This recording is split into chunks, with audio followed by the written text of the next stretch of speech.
How to make a magic circle. You're going to use these two fingers. So here's your tail. You're going to take this, bring it under your middle finger. You're going to go up between the thumb there and then bring it back around. So what you'll have back here is you'll have like an X. You see? And this tail, loose tail, will be in front of your connected to your yarn tail. That's how it should look. Flip it over. Okay, you have these two right here. You're going to reach up underneath this and pull this under and twist it like so. See?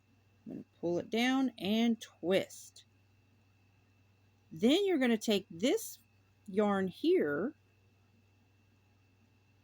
and you're going to pull it through that loop. Ta-da!